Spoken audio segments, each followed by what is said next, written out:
Chapter 22. 1:07 p.m. Sam sat stiffly in her chair in Brant's office.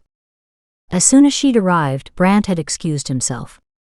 What the hell was up with that? He'd mentioned something about the captain wanting to speak with her.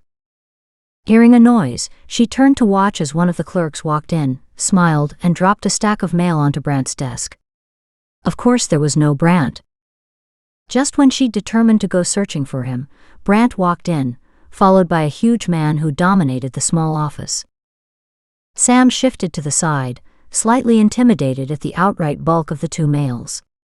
She tucked her fingers under her thighs, hoping to still her nervous rapping on the chair. "Sam, this is my boss, Captain Johansson." Surprised, Sam could only smile and nod. She shifted to the one side of her chair again. The captain gave her a gentle smile that was at odds with his size. "It's nice to meet you, miss." He sat down on the chair beside her. Sam felt her eyes grow wider. She struggled against the nervousness threatening to overwhelm her. The captain smiled again. It didn't make her feel any better. "What can I do for you, Captain?" "I've spoken to Detective Sutherland here." Captain Johansson glanced at Brant. "And he's told me a lot about you." Sam whipped around to stare at Brant. "Did he now?" Her eyes bored a question into her hapless target. When he nodded slowly, she slumped into her chair and closed her eyes, just barely holding back a groan. "Great," she whispered barely above an audible tone. "Now I'm not saying that I agree with all this stuff, but I'm willing to trust Brant. He says you have some impressive data. The problem is, I don't really want the public to know that you've been helping us." That made sense, sort of. "Good. Neither do I." He pursed his lips, gave a decisive nod, and continued. "Then we agree on that." The captain fell silent, Brant stayed quiet, and Sam didn't know what to say. "Why are you telling me this?" She felt suspiciously under attack again. The captain gazed at Brant, one eyebrow raised. "Stop it. No silent conversations between you two. Talk to me," she snapped. She glared at the two men. Brant hid his smile. Captain Johansson opened the discussion. "We'd like to use any information that you have for us. Like the ring. You know about the ring sketch on the news, right?" At her nod, he continued. "That wasn't supposed to happen. Still, it is bringing in tips on our hotline. There is a slight possibility that other information was accessed at the same time, but only a very slim chance." She didn't know what to say. "Am I in danger?" Again, the two men exchanged glances. "I don't think so," the captain said. "Your address is a P.O. box and not a house address, so that would slow down anyone searching for you." He stared at her intently. "I just need you to be careful until we get to the bottom of this. That's a little hard when you don't know what the threat is or where it's coming from." Captain Johansson nodded. "The killer doesn't know about you, does he?" That was a horrible thought. "No, I don't think so. Unless someone told him, or he's psychic too. The chances of that aren't great." "Right. So just be careful," the captain repeated. Paper rustled as Brant casually sorted the stack of mail on his desk. He picked up a small padded envelope in the stack. Grabbing scissors, he cut the tape. Sam watched him. "An early Christmas present?" Brant snorted. "Not likely." The paper came off, and the top of the box followed. "Oh God. What is that?" Sam cried out, as a nasty odor permeated the room. The captain damn near pounced on the parcel. Bits of paper went flying. The lid was slapped down, and both men donned gloves from a box sitting on the filing cabinet. As Brant reached for the box again, the captain held out his hand for the package while nodding in Sam's direction. Brant, realization dawning, nodded, and walked around the side of his desk. He put an arm around Sam's shoulders and urged her out the door. "Sam, come sit in the hallway." I'll get you a coffee. There might even be a fresh pot, if you're lucky. Before she had time to register the offer, she'd been seated outside, and he'd already returned with a hot cup of coffee and a stack of magazines. I'll be right back. Sit tight. Sam, her hands burning from the heat of the disposable cup, sat in numb silence. For all their efforts, there was no way to hide the smell or the fast glimpse she'd seen. She couldn't be sure, but she thought the box contained an ear, a bloody ear still wearing an earring. Several men came in and out. She watched, blind to most of it. The office swelled with people. Someone dropped a stack of paper on the chair beside her. Someone else came and picked it up. Sam saw a small piece of paper on the floor. Not bigger than 1/2 inch and mustard-colored, like the wrapping from the package. Surely it was important too. She couldn't let the idea go, as people walked over it and beside it, yet always missed it. Taking advantage of a lull, Sam snatched up the tiny piece, before plunking down on her chair again. Instantly the station disappeared, as an unexpected door opened. She couldn't think. She couldn't focus. She couldn't see. She was lost in a black haze. Her hand holding the hot coffee ceased to hurt. Her surroundings ceased to exist. She walked in a gray fog, pulled down a path she'd never walked before. Evil called to her, laughed at her, and even caressed her arms as she traveled. She knew she had to do something. For some reason she was here. But why? She didn't want to be here. It was dark, scary, and so very cold. The smell, God, the smell resembled a garden planted full of decomposing bodies. She felt compelled to walk forward. The fear and uncertainty diminished. The need increased. By now the blackness soothed, even as it hypnotized. She walked forward, uncaring where she went. Then she heard it. Mocking laughter filled the air, her ears, and even her soul. Sam screamed. 1:30 p.m. Jesus. Sam. Brant bolted in her direction, and still came in behind the group filling the hallway. Where was she? Her high-pitched scream shut down abruptly. Brant wrestled through the crowd to her side. The captain was already yelling at everyone, "Give her room. Come on, everyone. Move back." The crowd grumbled, giving way under his orders slightly. Brant spun around and glared at them. "Come on. Give her some air for Christ's sake." Sam, are you all right?" This time several of the spectators broke away and headed back to their own duties. Only a few of the braver souls remained. One of them asked, "Do you want us to call for an ambulance?" Brant checked Sam over. Pallid whiteness defined her face. Blue veins pulsed steadily down the gentle line of her throat. She was breathing slowly, evenly. Either she was right out from a vision, or she was comatose from an injury. As she hadn't been on her own long enough, and he saw no visible signs of injury, he presumed she was reacting on a psychic level. She gripped a piece of brownish gold paper clenched in one hand. Not sure if he should be touching her at all, Brant plucked the offending piece from her hand and took a closer look. It appeared to be from that grisly package. If so, it could explain her fugue now. Turning around, he found only the captain and Kevin remained. "Is she okay?" Kevin stood to one side, doubt and confusion in his eyes. "What's the matter with her?"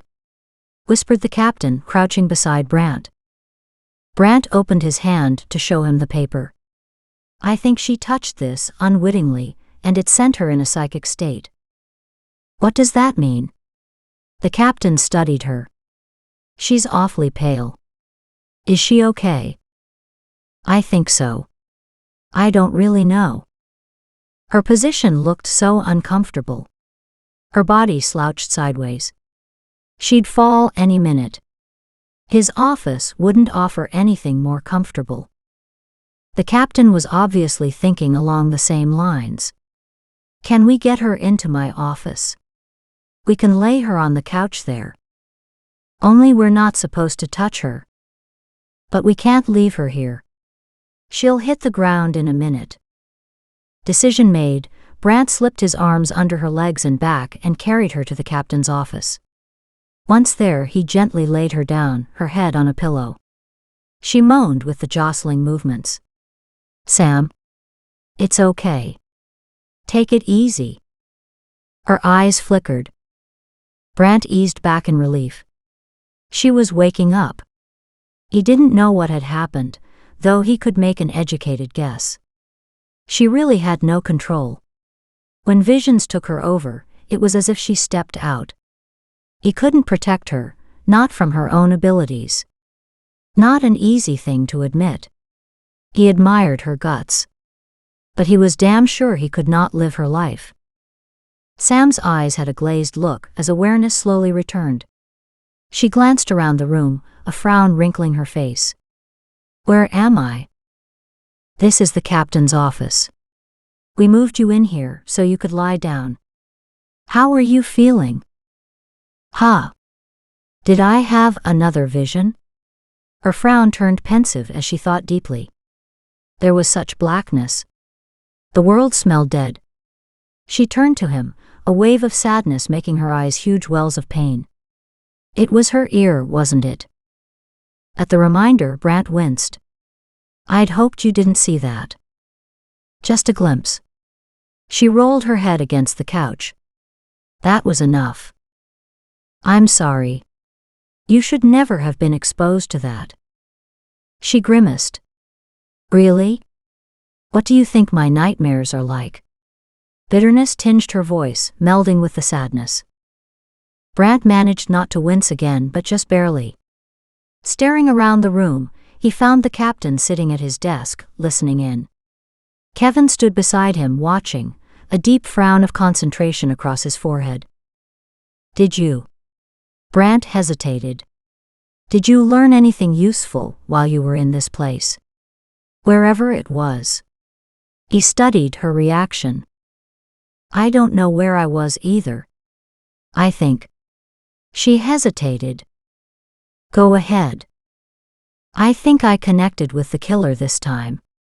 But I can't be sure. She looked at each man, one at a time. I think I was inside his mind. A black pit of darkness that lost its way a long time ago. He thinks that you're all useless idiots and that you'll never catch him. Kevin butted in. That covers every criminal out there. Brant nodded but kept watching Sam.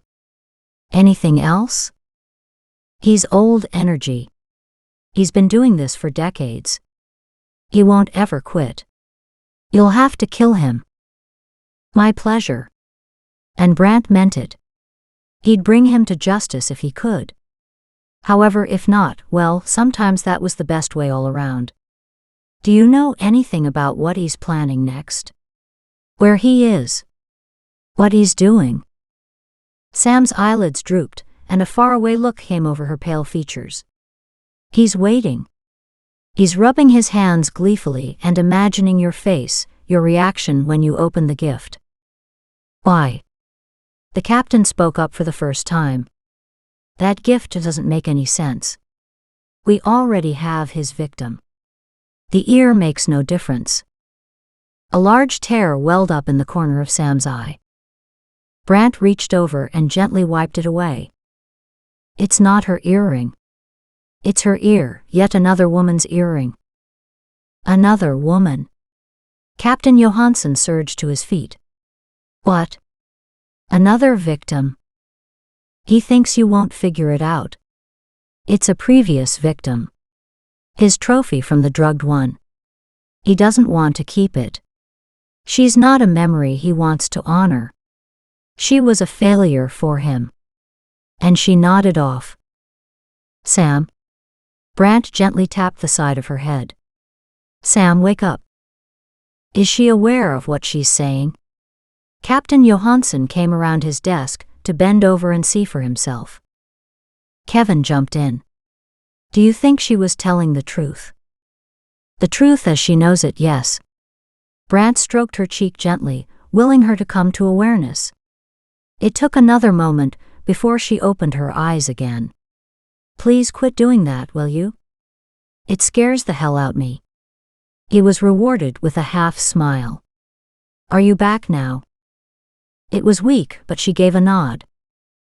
"Then sit up," he said, and half tugged her upright to lean against the overstuffed couch cushions. "Maybe now you won't go under again." Sam curled into a small ball, huddling her knees to her chin. A blue color highlighted her cheekbones. "Jesus, you're freezing." Brandt searched the room for something to cover her. Captain Johansson walked to the coat stand in the corner and pulled down a large wool overcoat. Sam gratefully snuggled under the warm material. Captain Johansson asked in a diffident voice, "I know you're not exactly recovered, but do you have any other information that would help us?" Brandt jumped in. "If you connected to the killer, does he have his next victim picked out?" Her answer came out on such a soft breath that the three men bent to hear her. "Yes." Kevin looked to Brandt, shrugged sheepishly, then returned his gaze to Sam. "Can you give us any details? Anything helpful that might help us to find her?" Sam shook her head slightly. "Only that she's close to him geographically. He watches her, follows her everywhere. His hunger is building. He's enjoying this stage. Soon, though, he'll have to appease his appetite. Not yet. He has time to play." Brandt wondered. "Do you get a sense that he works or has a career? Does money ever enter his mind?" Captain Johansson added, "What about his location? Can you see any landmarks? Anything that tells you where she might be?" "Only stores, a drugstore, a coffee shop, sidewalks. I saw only some of the scenes from his mind." Sam rested for a moment. "She's Caucasian." All three men stared at her, startled. "You can see her?" "Only bits and pieces." Keeping her eyes closed, Sam in a monotone voice said, "She's tall." "He's taller." "She's young, mid-20s with long brunette hair." She fell silent again. The men exchanged glances, everyone anxious for the one or two details that could make the difference between finding her or not. Not wanting to disturb her if she were getting more information, only he didn't want her zoning out again either, Brandt murmured, "Sam, you there?" She opened her eyes slowly, as if they were weighted down. "She has a vehicle." Kevin snapped forward. "Can you see a license plate? Make? Model? Color?" "Sam, anything?" Brandt shot him an approving nod. At least Kevin appeared to be taking a solid step toward accepting Sam's abilities. "Small red two-door. Can't see a license plate." He's watching her get in the car. Brandt, on a sudden thought, asked, "Sam, is he sitting inside his car?" After a long moment, Sam nodded. "I can't see much. The windshield is tinted blue-green. The seats are dark green." "Bench seats or individual?" "Bench." "Old or new?" "Can't tell." After that, the questions came hard and fast from all sides. Some she answered, and more she couldn't. After 15 minutes, all three of them had run out of questions. Brandt couldn't believe it. He was exhausted, so he could only imagine how Sam felt. In fact, he leaned over to find she'd fallen asleep. He tugged the coat higher up her shoulders. Nodding to the others, Brandt followed the men outside and closed the door behind them.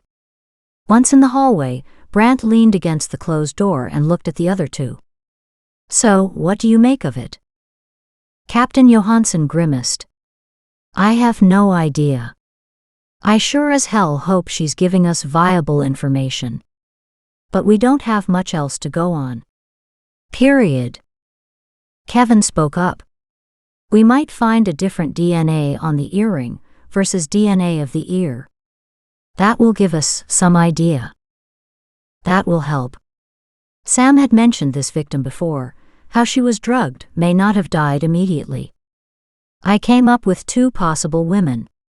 One is in the morgue, and one is in a coma at Portland General. We can check to see if one of the women was wearing the matching earring. If the victim is dead, then we're too late to help her. We'll need to check her for forensic evidence, but other than that, we should be trying to find his next victim. Pursing his lips, Captain Johansson agreed. I'll go to the lab now and talk to them. What do we do about Sam? She needs to sleep this off. Her energy level drops quickly with these visions. That was a given. I don't want to leave her for too long. She shouldn't wake up alone. Kevin nodded. Stay with her, and I'll start with phone calls and running vehicle data. I may just owe her an apology. Kevin left, and Brandt stared after him, open-mouthed. The captain smiled and walked to his office. Brandt raised an eyebrow at Captain Johansson, who shrugged. Don't ask me, but I'm heading to the lab to make sure they don't screw this up. 10 minutes later, after making a few phone calls of his own, Brandt opened the captain's office door to check on Sam. He must have woken her, for she sat up, startled and nervous. Shush, Sam. It's okay.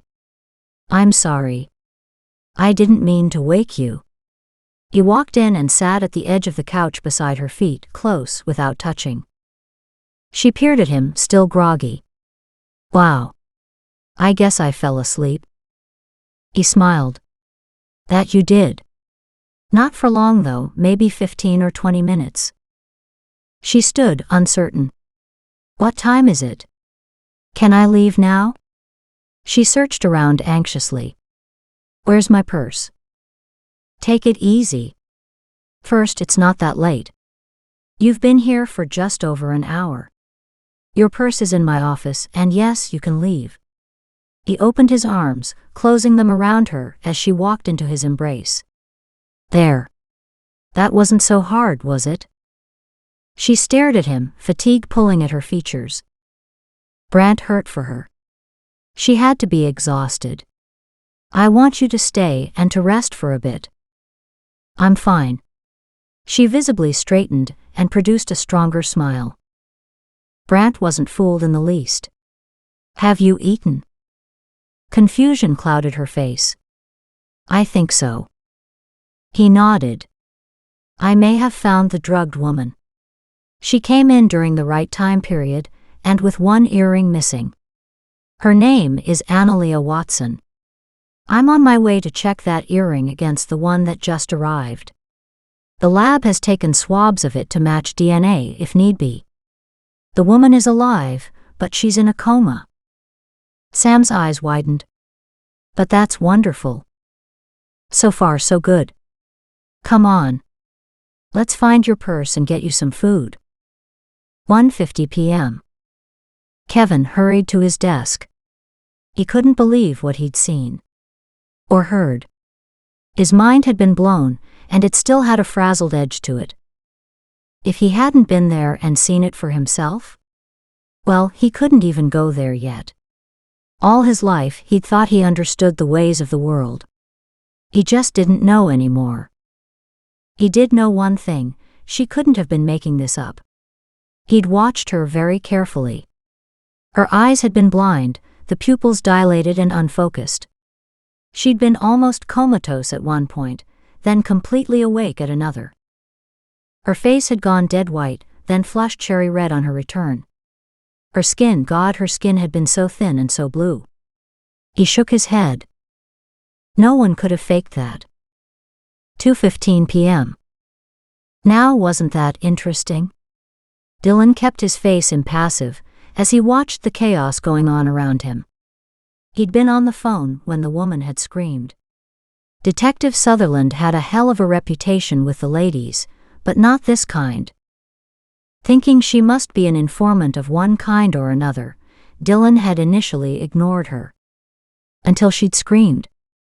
Still, he'd thought, hearing about the gruesome delivery, that it had to have been her reaction to the gift. But not after the preferential treatment she received in the captain's office. When that was followed by an intense session later, Dylan's interest was truly piqued. So this was the psychic Brandt was working with. Unbelievable. He laughed. By the time she walked out of the office, he had to admit, she did appear as if she'd been pushed through an old wringer washing machine. Brant's careful handling confirmed one thing. Brant must be sleeping with the weirdo witch. Brave man. And smart too. That was the best way to control a woman. And while Brant stayed focused on her, it gave Dylan a chance to move in and on up.